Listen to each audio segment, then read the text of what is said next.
Enchei os corações dos vossos fiéis e acendei neles o fogo do vosso amor. Enviai o vosso Espírito, e tudo será criado, e renovareis a face da terra. Oremos.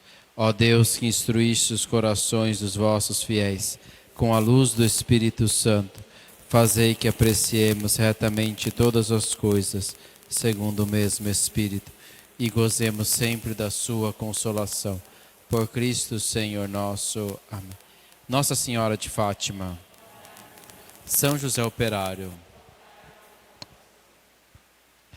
Então, nós estamos vendo agora os livros sapienciais. Então, aqueles que falam sobre a sabedoria de vida.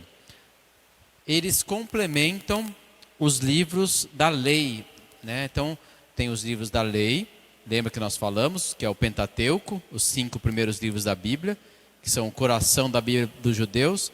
Depois tem os nossos chamados livros históricos, que contam a história de Israel, do povo de Deus, e os judeus chamam de profetas anteriores. Depois vem os chamados profetas posteriores para eles, e para nós são os livros dos profetas. E, por fim, os sapienciais, que eles nos ensinam como, na prática, um judeu devia viver como um bom judeu, como alguém devia viver a lei de Deus, né? E muitas vezes esses livros, eles têm um estilo poético, né? Um estilo de poesia, um estilo de linguagem figurada, um estilo de histórias com fundo moral. Então, é assim que eles funcionam. Nós vimos no encontro passado o livro de Jó, não é isso? E o resumo do livro de Jó é sobre o justo que sofre. Então, aquele grande questionamento de por que o justo sofre. Se o sofrimento não foi Deus que criou, se Deus criou todas as coisas boas, como a gente sabe no Gênesis, que Deus criou tudo bom, né? E mais ainda, se na lei do Senhor fala que quem é justo vai ser recompensado por ele, e quem é pecador vai ser punido e sofrer, por que quando a pessoa é justa, ela sofre? Nem sempre, então, as pessoas que estão sofrendo é por causa do pecado. E a conclusão do livro de Jó, nós vimos muitas conclusões que nós podemos ter. É um livro muito profundo, principalmente para as pessoas que estão sofrendo. Você vê que ele não dá uma resposta pronta. É por isso que você está sofrendo, né? Às vezes a gente vai, né? Isso tanto em igreja evangélica quanto em igreja católica, né? Várias vezes tem algumas pessoas aí que às vezes não estão muito bem da cabeça, mas você fala, olha, eu sei, você está sofrendo por causa disso, Deus está me falando que é isso, é aquilo, né? Cuidado, né? Não é assim, muitas vezes a gente não sabe por que a pessoa está sofrendo. O exemplo mais clássico é criança, né? A criança que é doente, que sofre muito. Aqui no hospital mesmo, eu fui esses dias, tem lá uma menininha que desde que nasceu, já nasceu deficiente, já está com mais de 1 ano que está no hospital ali, no respirador e tudo, né? Por quê? Né? Assim, ela não pecou, né? Claro que não, né? Tinha o pecado original, mas tudo bem, mas eu batizei ela, né? Acabou o pecado original, né? Então, não é assim, né? Foi a mãe que pecou, né? Mas ela pecou mais do que nós, será? Para ter esse sofrimento? Provavelmente não, né? Então, assim, é um mistério. E o livro de Jó não tem uma resposta final. A resposta final no livro de Jó a gente não sabe exatamente, é um mistério, o sofrimento é um mistério. Deus sabe, está nos planos de Deus, Ele sabe, mas a gente não sabe, né? E esse mistério do sofrimento vai ser iluminado mais para frente. No livro de Jó não está tão claro o quanto se sabe sobre a vida eterna, sobre o céu, sobre o inferno e a recompensa depois desta vida. Isso não está muito claro no livro de Jó. Então, a gente não pode esperar essa resposta lá. Mas vai estar claro em outros livros sapienciais, né? Em outros livros sapienciais, essa resposta vai estar mais clara. E vai estar mais clara ainda no Evangelho e nas cartas de São Paulo. E a gente vai concluir esse raciocínio quando a gente lê o livro da sabedoria, tá? Que não vai ser hoje, vou deixar vocês esperando. Eu acho que não vai dar tempo de ler hoje. Mas a gente vai ver hoje um outro livro amargo também, como o livro de Jó, que é o livro do Eclesiastes, tá? Eclesiastes. É um dos livros mais amargos da Bíblia, assim como o Jó também, tá?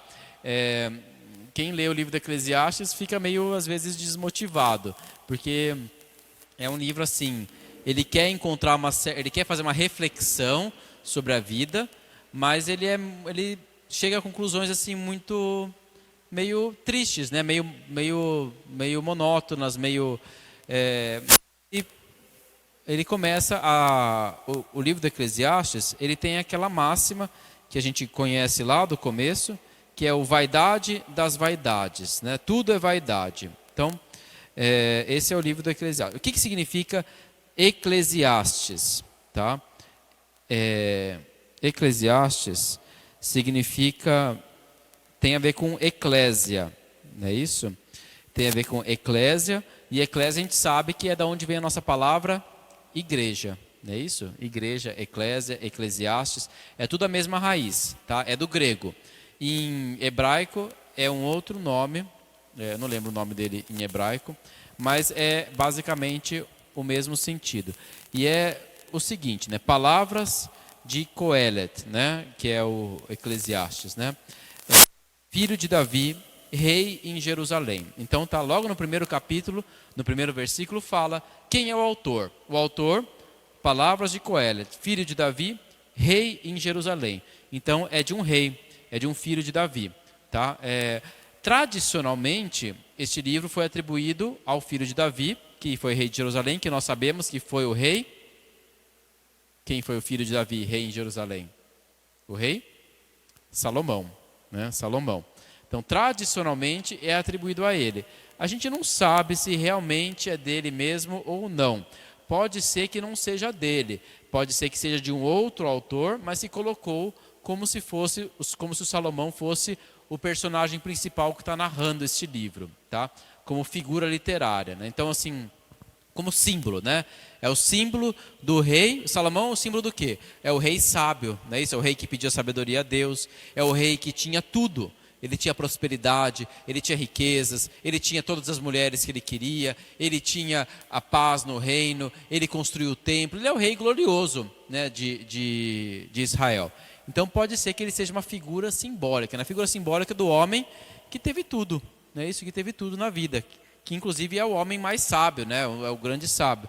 E aí a gente vai ver qual que é o tom desse livro. E esse livro a gente não vai lê-lo inteiro, mas a gente vai ler alguns trechos que nos ilustram mais ou menos o que ele tem a dizer. Vaidade das vaidades, tudo diz Coelet. Vaidade das vaidades, tudo é vaidade. Coelet, eu já falei para vocês, então vem de eclésia, né? Eclesiastes, significa o pregador, tá? Significa o pregador da assembleia. Eclésia significa assembleia. A assembleia do povo de Israel, certo? Então é a assembleia do povo de Israel, que era convocada. Assembleia significa convocação, tá? Então, eclésia vem de convocação, é aquela assembleia que é chamada, né? Então, você é chamada para convocar uma assembleia. E aí, muito interessante, essa palavra aplicada ao povo de Deus, o que significa? Convocação. Convocação é porque alguém convocou aquele povo. Quem convocou o povo? Deus, né? Então, o povo de Deus, a igreja é convocada. Mas ela é convocada por quem? É pelo comentarista? É pelo padre? É pelo animador? Não, ela é convocada pelo próprio Deus, né? É Deus que convoca. E nessa assembleia existe um pregador, que é o Eclesiastes, é o pregador da assembleia. Então ele vai ensinar o povo de Deus, vai ensinar o povo de Deus as reflexões que ele chegou com a vida dele. Vamos lá. Vaidade das vaidades, diz Coelet. Vaidade das vaidades, tudo é vaidade. O que significa vaidade? Vaidade significa vão, vazio, tá? Vazio, oco, no fundo é isso, oco. É oco, você acha que aquela coisa ali está cheia de coisa, aquele jarro está cheio de líquido, cheio de azeite, mas ele está oco. Aquela estátua bonita, aquela imagem, mas você toca ali nela, ela é oco, ela está vazia, ela tem vento dentro dela. No fundo, a palavra vaidade tem mesmo a ver com o vento, né? Não tem nada ali dentro, né? É tipo aquela pessoa que você acha que é uma grande coisa, parece ser um grande personagem, uma grande personalidade, aí você conversa com ela e você vê que no fundo não tem nada ali, né? Não tem substância, não tem preenchimento, tá? Então, ele está dizendo isso, tudo é assim, no fundo tudo é oco. Tudo lá dentro, se você for olhar bem mesmo, não tem nada, é vento, tá? Que proveito tira o homem de todo o trabalho, tom que se afadiga debaixo do sol? Uma geração vai, uma geração vem, e a terra sempre permanece. Então ele está dizendo, o que é vão? O trabalho, né? Puxa, você faz, aí você morre, aí outro vem, faz, e tudo continua mais ou menos do jeito que é, né? Segue a vida, né? Tem lá o pai e a mãe, tem o trabalho, tem filhos, aí depois morre, aí os filhos têm filhos e morre e tal, e segue a vida como para o autor, segue sempre mais ou menos do mesmo jeito, né? O sol se levanta, o sol se deita, apresentando-se a voltar ao seu lugar, e é lá que ele se levanta. O vento sopra em direção ao sul, gira para o norte, e girando vai o vento em suas voltas. Todos os rios correm para o mar, e contudo o mar nunca se enche. Embora chegando ao fim de seu percurso, os rios continuam a correr. Toda palavra é enfadonha, e ninguém é capaz de explicá-la. Então toda palavra, mesmo quando você fala alguma coisa, sempre falta alguma coisa para explicar, né? A gente nunca entende profundamente o sentido das palavras, né? O olho não se sacia de ver, nem o ouvido se farta de ouvir. O que foi será, e o que se fez se tornará a fazer. Nada há de novo debaixo do sol. Mesmo que alguém afirmasse de algo, olha, isto é novo, eis que já sucedeu em outros tempos, muito antes de nós. Ninguém se lembra dos antepassados, e também aqueles que lhes sucedem não serão lembrados pelos seus pósteros. Então também isso aqui é uma frase forte para nós, mas vale para baixar o orgulho, né? A gente acha que vai ser grande, que vai fazer grandes coisas, depois quando vai ver, ninguém nem se lembra do nosso nome. Pode ser que demore alguns anos, talvez alguns séculos, mas eventualmente as pessoas vão se esquecer, né? Então assim, tantas invenções, tantas grandes coisas, e hoje se você for ver bem, ninguém nem sabe, né? Quem que inventou tal coisa, quem que fez tal coisa, a gente simplesmente vive a vida como quem fez, né? Por exemplo, quem inventou o computador? Será que alguém aqui sabe, né? Mas todo mundo usa, né? Então assim, é o Alan Turing, né? Mas assim, tudo bem, pouquíssimas pessoas sabem, né? Mas assim, cada vez menos, né? Cada vez vai se afastando, a gente se esquece, nem lembra, né, o que aconteceu. Quem que criou, sei lá, o sistema tal ou outro sistema, a gente vai esquecendo, né? Depois cria um outro sistema melhor, né? A gente acha que fez uma grande coisa, uma grande descoberta, sei lá, descobriu a vacina do Covid, né? Puxa, salvou um monte de gente. Depois vai lá, alguém descobre uma vacina melhor, depois outra melhor, e aí aquela vacina fica lá obsoleta, ninguém nem lembra mais quem criou aquilo, né? Então, é vaidade das vaidades. Então, a gente não pode colocar toda a nossa fé, né, a nossa felicidade nisso, porque mais cedo ou mais tarde a gente vai ser esquecido. Então é isso que o autor fala. E esse é o tom do livro inteiro, tá? Então ele é todo meio assim, nada vale muito a pena. Então assim, se você está com depressão, não leia o Eclesiastes, tá? Mas é interessante, tem uma certa sabedoria aqui, tá? Eu, Coelet, fui rei de Israel, em Jerusalém. Então ele está dizendo, eu fui rei, tá? Coloquei todo o coração em explorar com a sabedoria tudo o que se faz debaixo do céu. Então é um rei sábio, né? Parece ser o Salomão mesmo, pelo menos como figura literária, mas talvez seja ele mesmo, né? É uma tarefa ingrata que Deus deu aos homens para com ela se atarefarem. Examinei todas as obras que se fazem debaixo do sol. Pois bem, tudo é vaidade e correr atrás do vento. O que é torto não se pode endireitar. O que está faltando não se pode contar. Pensei comigo, aqui estou eu com tanta sabedoria acumulada que ultrapassa o dos meus predecessores em Jerusalém. Minha mente alcançou muita sabedoria e conhecimento. Coloquei todo o coração em compreender a sabedoria e o conhecimento, a tolice e a loucura, e compreendi que tudo isso também procede do vento. Muita sabedoria, muito desgosto. Quanto mais conhecemos, mais sofrimento. Então ele está falando, até mesmo a sabedoria, então a gente poderia pensar, não, ter coisas materiais é vaidade, né? Ter riqueza é vaidade, mas ter sabedoria não, sabedoria é bom, né? Porque você é uma pessoa sábia, né? Conhecer como as coisas são. Ele está falando, até a sabedoria é vaidade, é vazia, porque quanto mais a gente sabe, quanto mais a gente pensa nas coisas, mais inteligente, também mais a gente sofre. Então assim, ele está falando, até mesmo a sabedoria às vezes também é vaidade, né? Então, quantas pessoas conhecem uma pessoa super inteligente, mas que de repente sofre ou não enxerga o que é essencial, né? Então, tantas pessoas super sábias que estudaram, de repente, acabou, né? Então, não sabe nada, no fundo, né? Então, esse é o tom, tá? Vamos lá. Capítulo 2. Eu disse a mim mesmo, pois bem, eu te farei experimentar a alegria e conhecer a felicidade. Mas também isso é vaidade. Do riso eu disse, tolice, e da alegria, para que serve? Ponderei seriamente entregar meu corpo ao vinho, mantendo meu coração sob a influência da sabedoria, e render-me à insensatez, para averiguar o que convém ao homem fazer debaixo do céu, durante os dias contados de sua vida. Então ele está ponderando virar um alcoólatra, né? Então assim, o negócio é beber mesmo e afogar as mágoas, né? Então, vamos lá. Fiz obras magníficas, construí palácios para mim, plantei vinhedos, fiz jardins e parques onde plantei árvores frutíferas de toda espécie. Então ele fez grandes obras, tá? Construí reservatórios de água para regar as árvores novas do bosque. Então é igual aqui, né? Igual o Maluf, né? Fez várias grandes obras, né? Então assim, daqui a alguns anos ninguém nem vai lembrar que foi ele que construiu a Teotônio Vilela, né? Foi o Maluf que fez, né? Isso. Então, mas assim, então vamos lá, né? Adquiri escravos e escravas, tinha criadagem e possuía muitos rebanhos de vacas e ovelhas, mais do que meus predecessores em Jerusalém. Acumulei também prata e ouro, as riquezas dos reis e das províncias. Escolhi cantores e cantoras e todas as delícias dos homens, toda a abundância dos cofres. Ultrapassei e avantajei-me a todos quantos me precederam em Jerusalém, e a sabedoria permanecia junto a mim. Ao que os olhos me pediam, nada recusei, nem privei meu coração de alegria alguma. Então ele viveu a vida, né? Sabia desfrutar de todo o meu trabalho, e esta foi minha porção de todo o meu trabalho.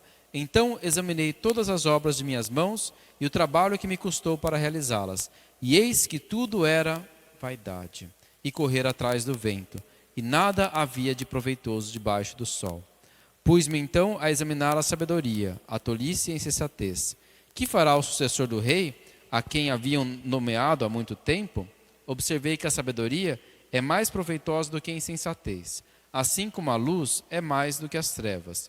O sábio tem os olhos abertos, o insensato caminha nas trevas. Porém, compreendi que ambos terão a mesma sorte. Qual? A morte, né? Sábio e inteligente e burro vão morrer, né? Por isso disse a mim mesmo, a sorte do insensato também será a minha. Para que então me tornei sábio? Então no final vou morrer mesmo, né? Que diferença faz, né? Disse a mim mesmo, isso também é vaidade. Não há lembrança durável do sábio e nem do insensato, pois nos anos vindouros tudo será esquecido. O sábio morre com o insensato.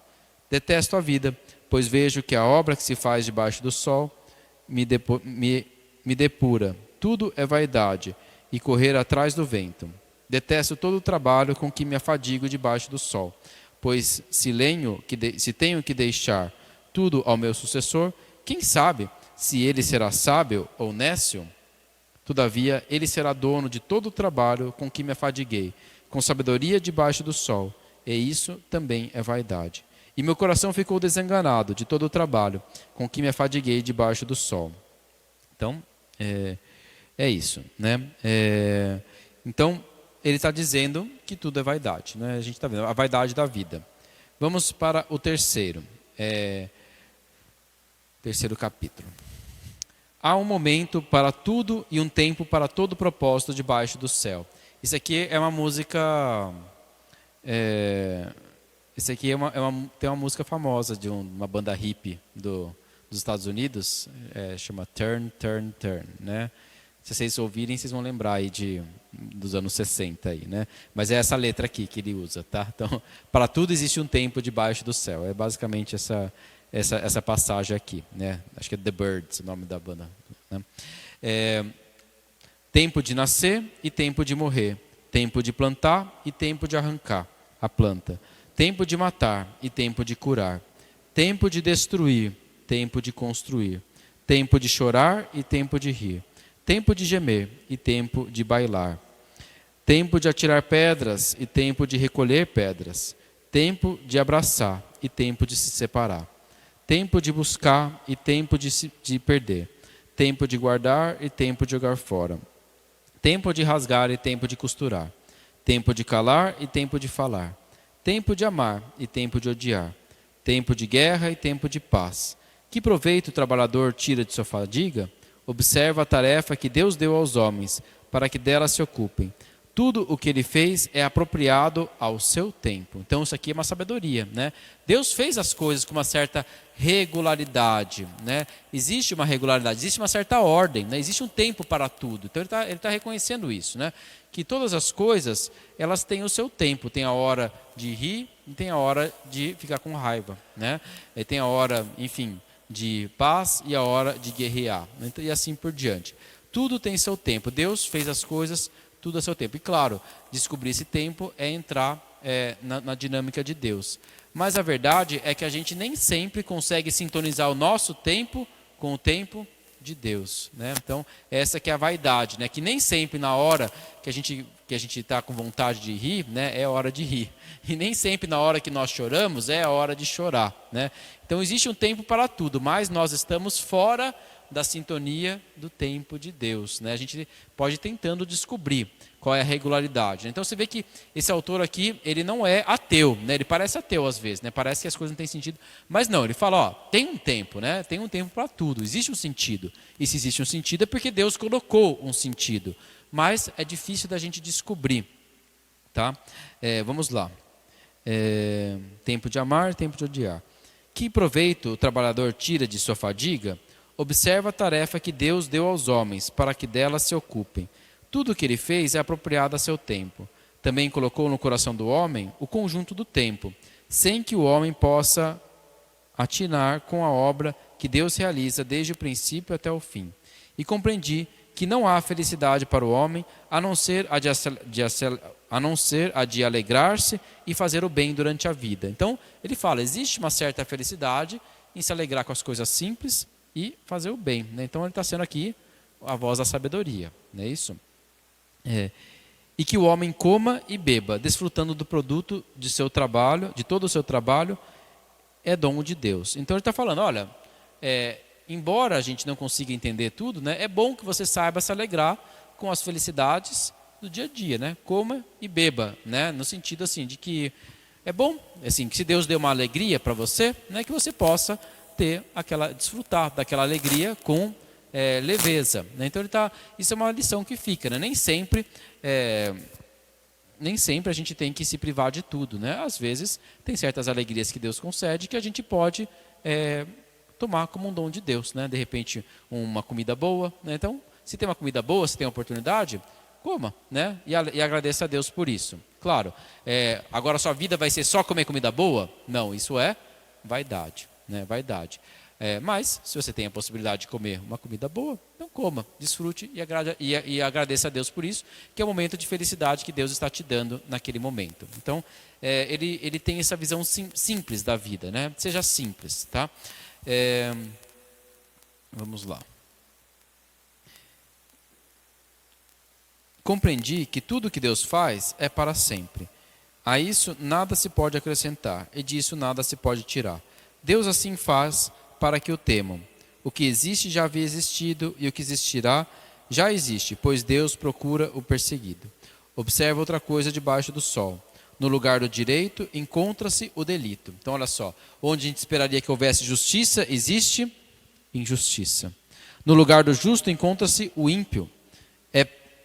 E penso, ao justo e ao ímpio, Deus os julgará, porque aqui há um tempo e para tudo um propósito, e um lugar para cada ação.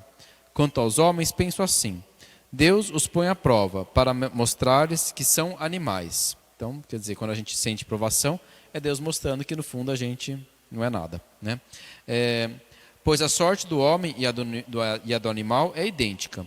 Como morre um, assim morre o outro. E ambos têm o mesmo alento. O homem não leva vantagem sobre o animal, porque tudo é vaidade.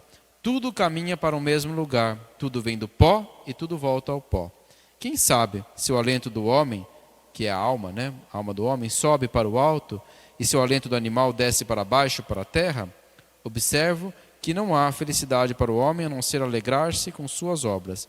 E essa é a porção, pois quem lhe mostrará o que vai acontecer depois dele? Então ele está dizendo, seja simples nas suas alegrias, né? Alegre-se no hoje, tá? É isso que ele está dizendo. Mas você vê que ele não tem uma concepção muito clara de vida eterna, né? Ele fala, ele não sabe o que acontece com o homem depois dessa vida. Então aqui, este não é um livro que tem uma concepção muito clara da vida eterna. Então aqui, o autor deste livro não tinha essa concepção muito clara de céu, inferno, recompensa depois dessa vida, né? Ele fala, olha, para ele, aparentemente, a recompensa existe nesta vida, né? E se tudo que existe de recompensa é nesta vida, essa vida é uma vida meio vazia, né? Porque no fundo, a gente não é feliz como a gente gostaria de ser feliz nesta vida, né? Se não existe o céu, se ele não tem essa concepção de vida após a morte, de fato essa vida é boa, mais ou menos, né? Boa quando está tudo bem e ruim quando está tudo mal, e vai saber se vale a pena viver ou se não vale a pena viver, né? Se não existe vida após esta vida. Então, a concepção do Eclesiastes é essa, né? Se você está pensando apenas nas felicidades desta vida, esta vida é vaidade, vazia. Então, no fundo, essa é a mensagem que fica, inclusive, da concepção dele. Como ele não tem a concepção clara de vida eterna, no fundo, o que sobra mesmo é vaidade. É isso.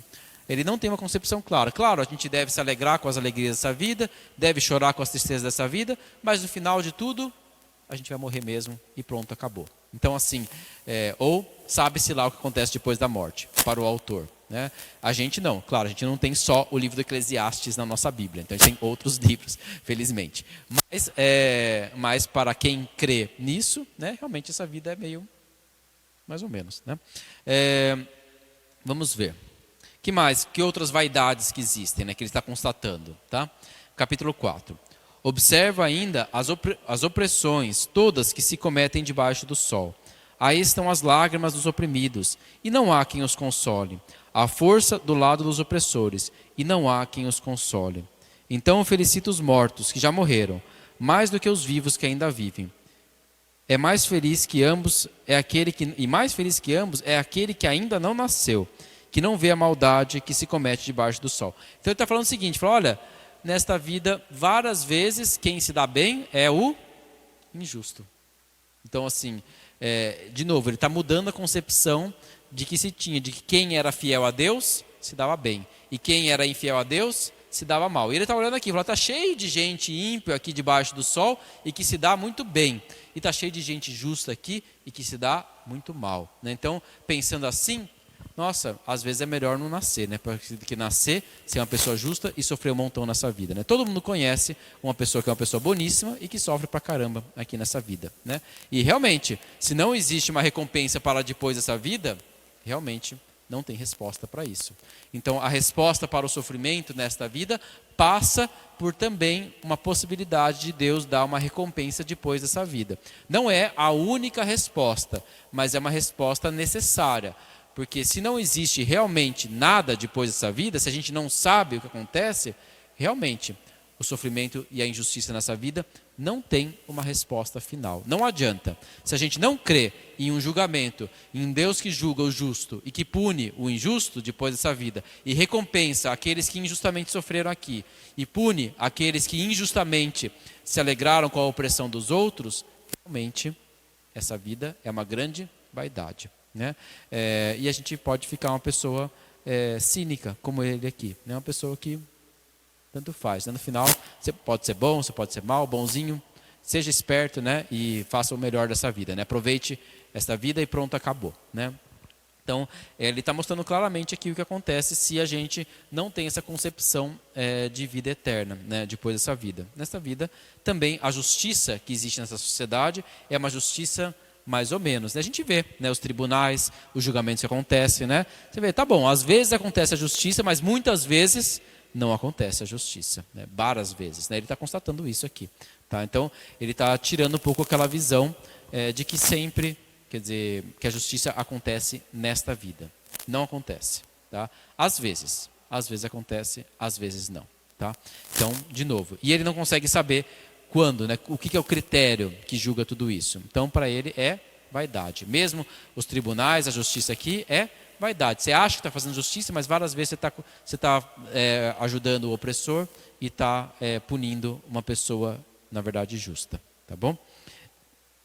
Vamos para o próximo capítulo. 5. Vamos lá no versículo 9. Quem ama o dinheiro nunca está farto de dinheiro.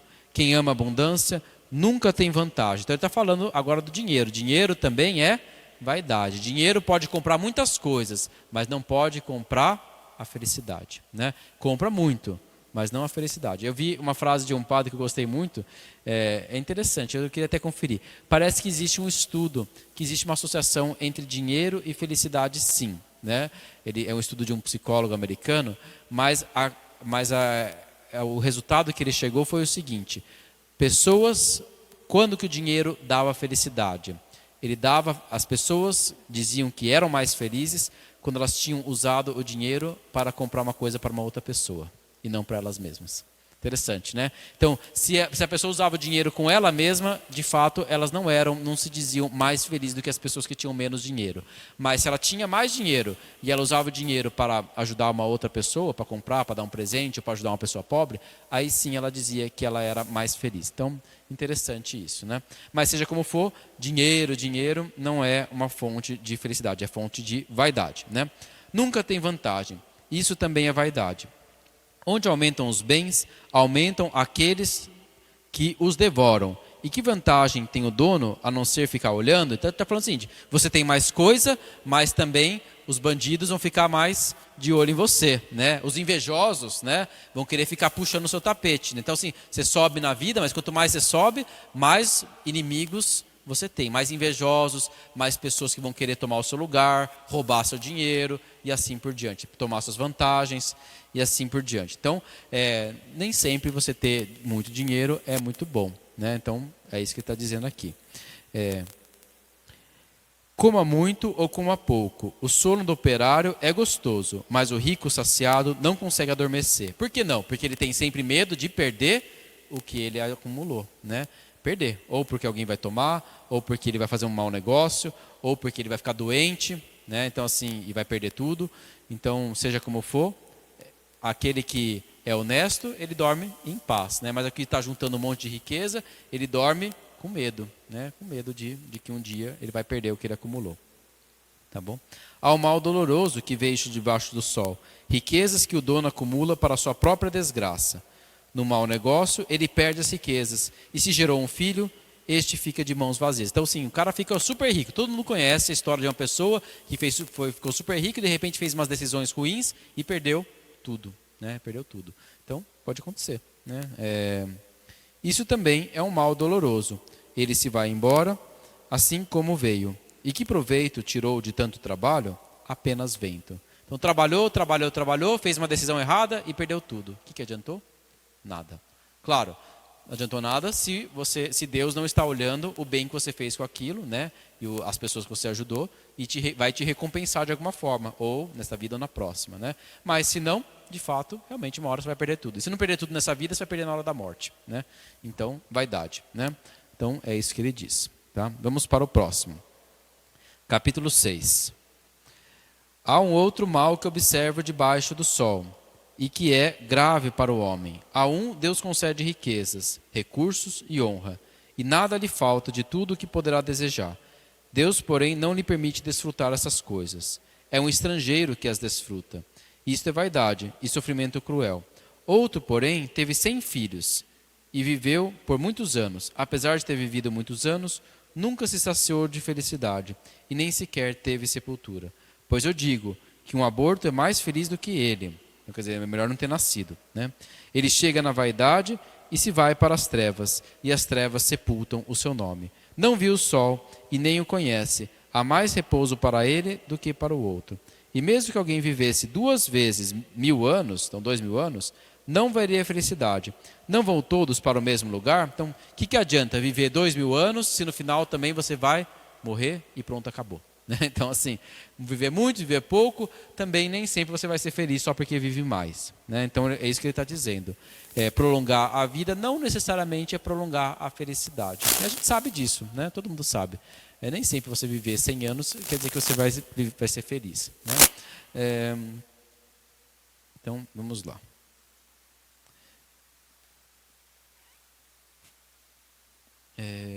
Vamos para o capítulo 11, tá? Pular um pouquinho, né? Senão não dá tempo.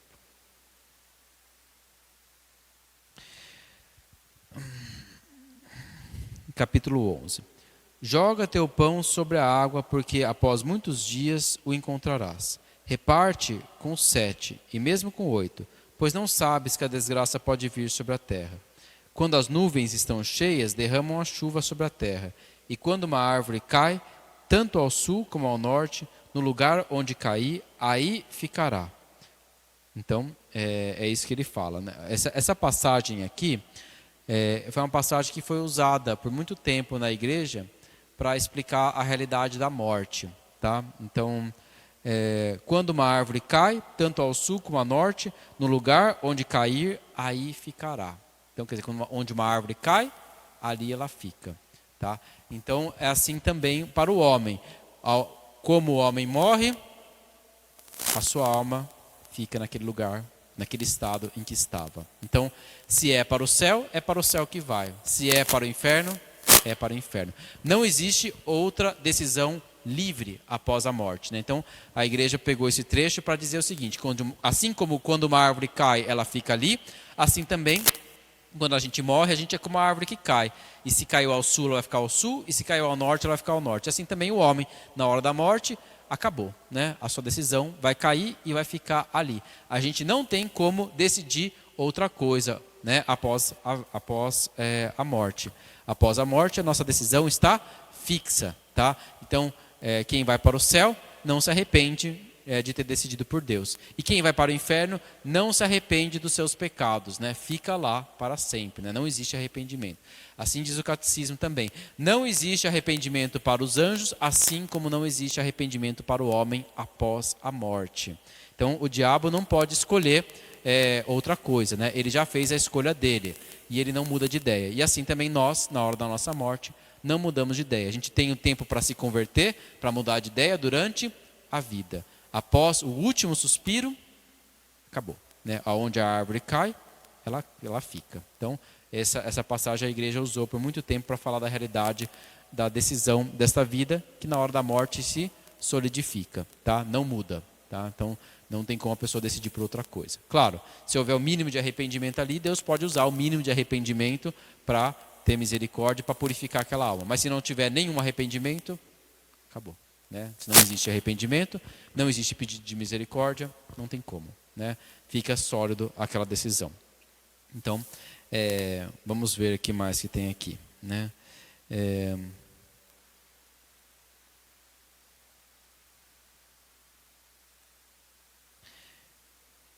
Vamos lá, no versículo 7. Doce é a luz e agradável aos olhos ver o sol. Ainda que o homem viva muitos anos, alegre-se com eles todos, mas lembre-se de que os dias de trevas serão muitos. Então, ainda que você viva muitos anos, feliz, lembra que você vai ter dias tristes, né? Então, é bem motivador, né? Mas tá bom, mas é a vida mesmo, assim, né? Tudo que acontece é vaidade. Alegra-te, jovem, com a tua juventude. Sê feliz nos dias da tua mocidade. Segue os caminhos do teu coração e os desejos dos teus olhos. Então, seja feliz, né? Jovem, alegra-te na tua juventude, na tua mocidade. Seja feliz, né? Vai para o carnaval, não é isso? Vamos ver que se é isso mesmo, né? Segue os caminhos do teu coração, os desejos dos teus olhos. Então quero fazer tal coisa, né?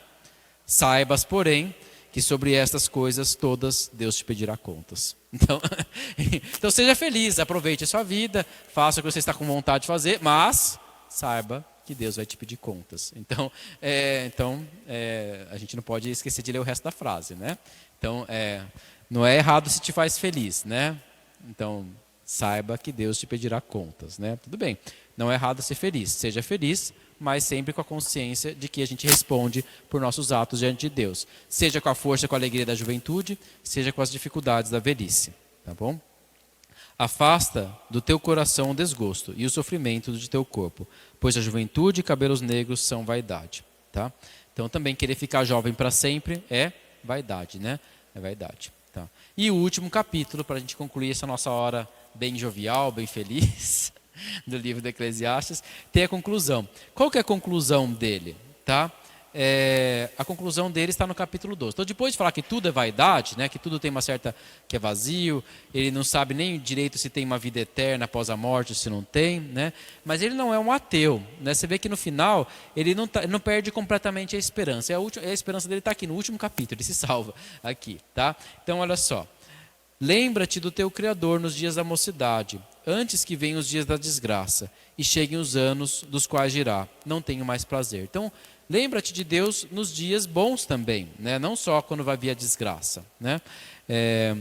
Antes que se escureçam o sol e a lua e as estrelas, e que se voltem as nuvens depois da chuva, no dia em que os guardas da casa tremem e os homens fortes se curvam, em que as mulheres, uma a uma, param de moer, e cai a escuridão sobre os que olham pelas janelas, quando se fecha a porta da rua e o barulho do moinho diminui, quando se acorda com o canto do pássaro e todas as canções emudecem, quando se teme a altura e se levantam os sustos pelo caminho, quando a amendoeira está em flor e o gafanhoto torna-se pesado, e o tempero perde o sabor, é porque o homem já está a caminho da sua morada eterna, e os que choram sua morte começam a rondar pela rua. Então ele está falando, então lembra-te de Deus antes de chegar a hora da morte, né? Ele está falando isso, né?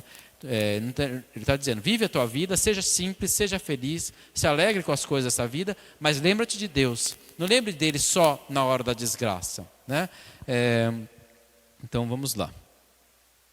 Antes que o fio de prata se rompa e o copo de ouro se parta, antes que o jarro se quebre na fonte e a roldana arrebente no poço, antes que o pó volte à terra de onde veio e o sopro volte a Deus que o concedeu. Vaidade das vaidades, diz Coelet, tudo é vaidade. Aí o finalzinho do livro. Além de ter sido sábio, Coelet também ensinou o conhecimento ao povo.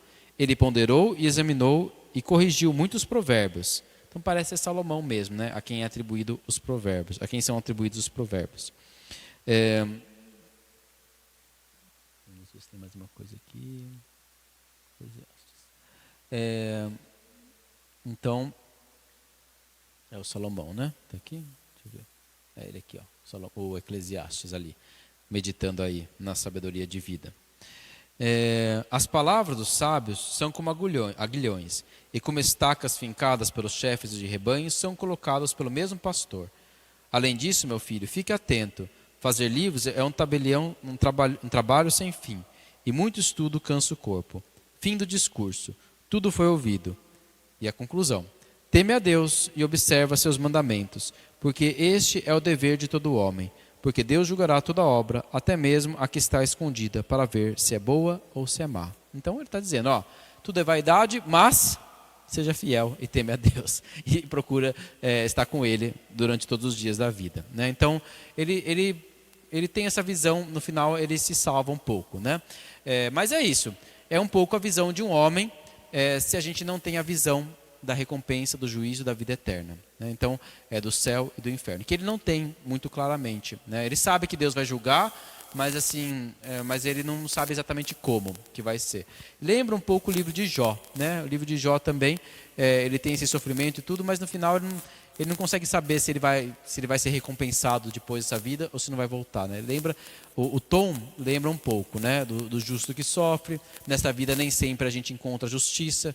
Nessa vida nem sempre a gente vê a felicidade perfeita, né? Essa vida é uma vida meio vazia, realmente, se a gente olhar, se esquecer das coisas eternas de Deus, tá? E isso é mais forte ainda se a gente lembra de Salomão como aquele que realmente teve tudo na vida. E mais ainda no final da vida, faz mais sentido ainda se a gente pensar, porque ele no final da vida a gente sabe que ele se afastou de Deus, né? Ele queimou incenso aos deuses pagãos das mulheres pagãs com quem ele se casou e construiu templos para elas, né?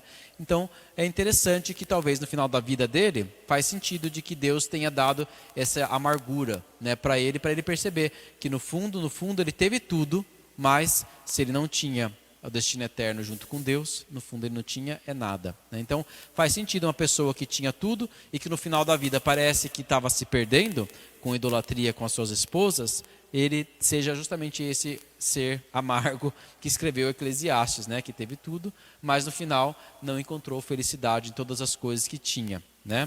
Então faz bastante sentido ser ele. Algumas respostas que existem que o Novo Testamento dá, Jesus Cristo dá para este Eclesiastes, para esse pregador, tá?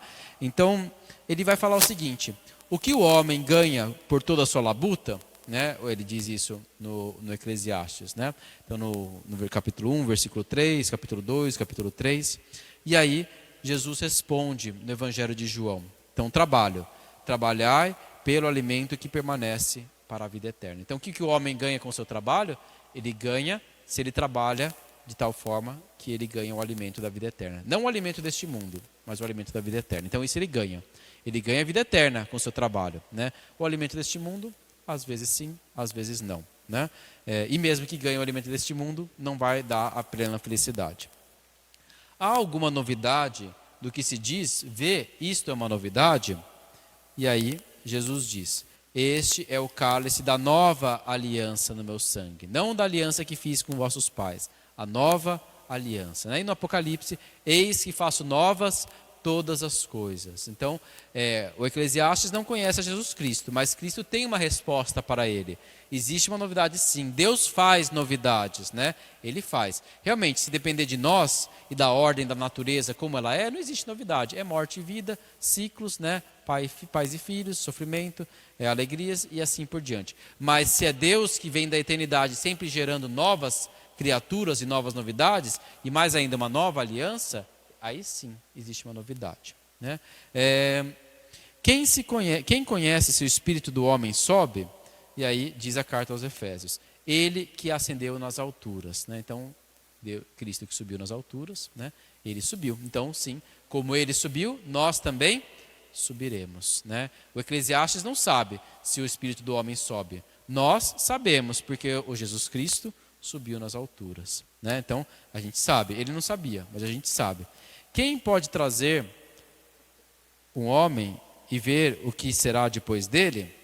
Jesus responde no Apocalipse: eu sou o primeiro e o último, agora escreve o que estás para ver, o que acontecerá em breve. Então Jesus sabe o que vai acontecer em breve, né? Ele tem aquilo, a chave do futuro, né? A gente não sabe, mas Deus sabe. Aquilo que está longe e profundo, quem poderá encontrar? Cristo desceu também às profundezas da terra.